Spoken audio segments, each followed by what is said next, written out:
On a quiet September morning in 2001, before the world changed forever, a mystery began unfolding in New York City, one that still refuses to settle, refuses to offer answers, and refuses to fade from the memories of those who knew her.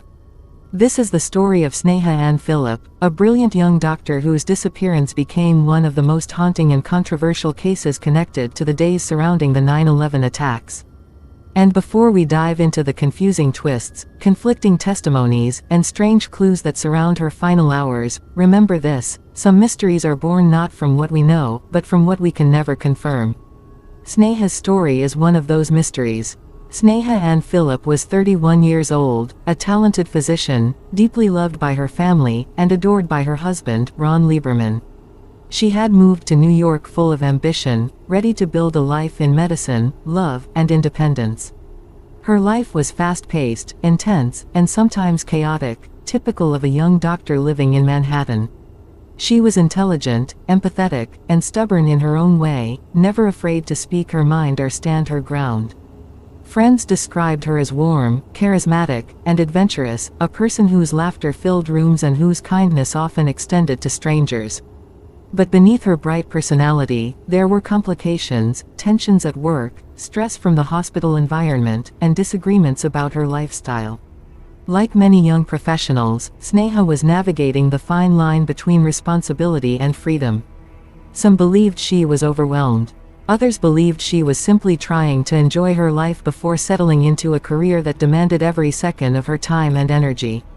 All of these pieces matter because they became the foundation of every theory that followed her disappearance. It was September 10, 2001, one day before the attacks that would shake the world. That morning, Sneha had a court hearing regarding an internal issue at her hospital. She had been accused of being late to her shifts and having problems with professionalism, allegations she strongly denied. She insisted she was being targeted by a coworker. Her family believed her. The hearing ended without resolution, leaving Sneha frustrated and emotionally drained. After leaving the courthouse, she walked through the city, eventually reaching the apartment she shared with her husband. That afternoon, she and Ron had a small disagreement, nothing dramatic, just the normal friction that happens when two stressed people share a life in a demanding city. Ron left for work the following morning, not knowing it would be the last time he'd see his wife. On the evening of September 10, Sneha left the apartment and headed toward a department store near the World Trade Center. Surveillance footage captured her browsing and purchasing several items: lingerie, clothing, makeup, and a pair of shoes. She looked calm, composed, and completely in control. There was no sign of fear, no sign of distress. She carried her bags out of the store and disappeared into the night. This was the last confirmed sighting of her alive. What happened next has remained shrouded in confusion, speculation, and tragedy. Ron returned home early on the morning of September 11, expecting to find Sneha asleep or preparing for her day. Instead, the apartment was empty. The new shopping bags were inside, they had been dropped off sometime after her mall visit. But Sneha herself was nowhere. Her cell phone was missing. Her keys were gone. Her medical badge was gone. But her contact lenses were still inside, meaning she left the apartment wearing glasses, something she almost never did. Ron tried to reach her throughout the morning, calling again and again. No answer. No message. No sign. Then, at 8:46 a.m., the world fractured as the first plane struck the North Tower of the World Trade Center. Chaos exploded through the city. Dust, fire, panic, and confusion swept through Lower Manhattan. Thousands ran from the scene. Some ran toward it. And in that moment of unimaginable disaster, Sneha's disappearance took on an entirely new shape. Ron believed that Sneha, being a doctor, acted on instinct. He believed she had seen the smoke, heard the explosion, or simply felt the city shift, and rushed toward the towers to help. He insisted that she was the type of person who would never hesitate to run toward danger if someone needed her. To him, the simplest explanation was also the most painful: Sneha had died trying to save lives. He told investigators that Sneha often talked about wanting to help people, that she wasn't the type to stay home during a crisis. She was passionate, compassionate, and brave. It made sense to him, and to many others, that she went to the towers and never returned. But investigators weren't so sure. There were no witness accounts of her presence at Ground Zero. No confirmed hospital reports. No medical facility listed her involvement. No DNA was recovered from the rubble that matched her. The absence of evidence didn't prove she wasn't there, but it left the case trapped in uncertainty. What made things more complicated were the conflicting details about her life leading up to her disappearance. Some coworkers claimed Sneha had been struggling emotionally. Some hinted at late nights out, drinking with friends, and a lifestyle that worried Ron. Her family denied these claims, insisting she was stable, responsible, and simply social. What was the truth? It depended on who was speaking. Every piece of Sneha's personality was dissected, analyzed, and twisted into a theory. If she had been stressed, maybe she had wandered off intentionally. If she was independent, maybe she left to clear her mind. If she was upset about her job hearing, maybe she needed space. If she enjoyed the nightlife, maybe she had stayed with someone she knew. If she was a doctor, maybe she ran toward the collapsing towers. Theories multiplied, each one pulling the case in a different direction. Her credit card activity from the department store was the last known evidence of her movements. After that, her phone never pinged. Her bank account remained untouched. No taxis reported picking up someone who matched her description. The city was in chaos, millions of people trying to survive, escape, or understand what had happened. In that chaos, one missing woman was nearly impossible to track.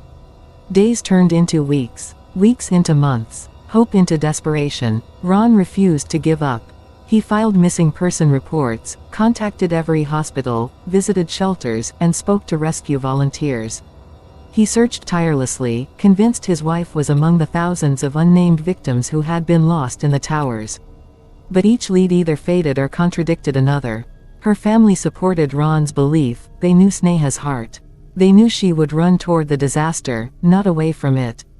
They believed she had died a hero, even if no official record proved it. But investigators pushed back. They suspected she might have met with someone after leaving the apartment.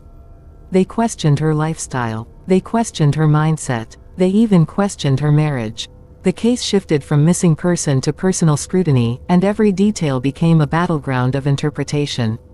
In 2004, the medical examiner made a ruling that shocked many. He concluded that Sneha likely died in the collapse of the Twin Towers. It was one of the few missing person cases officially linked to 9/11 without physical evidence. Ron felt vindicated. Her family felt relief, finally able to mourn with some sense of closure. But the ruling didn't stop the questions. Some investigators insisted there wasn't enough evidence to confirm she was there. Some critics argued that her disappearance had too many inconsistencies to be attributed solely to the attacks.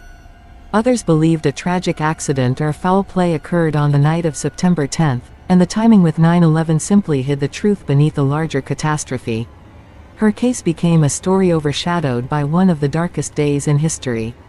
But through time, it gained attention again, not as a footnote to the tragedy, but as a mystery shaped by it. A mystery where truth, tragedy, coincidence, and confusion merge so tightly that they can never be fully separated. Sneha's family remembers her as a bright, loving woman, someone who cared deeply for her patients, her loved ones, and her community. They believe her final act was one of courage. They believe she ran into danger, knowing the cost. They believe her disappearance isn't a mystery, but a sacrifice. Others see her story differently, one of a young woman struggling with pressures and expectations, possibly caught in circumstances that had nothing to do with the towers. A story of missed signals, lost evidence, and a city drowning in chaos where one missing voice was too easily swallowed. Perhaps the hardest part of Sneha's case is the lack of finality. There is no confirmed timeline, no proof of her last steps, no eyewitnesses, no recovered body, no conclusive moment that says, this is what happened. Her story remains suspended in uncertainty, and maybe that uncertainty is why her name still lingers more than 2 decades later. Because in her story, we see the fragility of life, the power of circumstance, and the painful truth that some answers remain forever out of reach. To this day, no one knows where Sneha went after leaving the department store. No one knows whether she spent the night with someone, walked the streets alone, or waited for morning. No one knows if she saw the first tower struck, or if she was already nearby. No one knows whether she died as a hero or vanished long before tragedy unfolded. Her case is a reminder that even in a world filled with cameras, technology, and constant connection, people can still disappear without a trace. They can vanish in crowds, in chaos, or in moments no one expects. And sometimes, the world is too busy breaking to stop and notice a single missing person. But her story continues, not because the mystery is solved, but because it isn't. And because somewhere, in the space between what we know and what we can never confirm, her truth remains waiting to be found.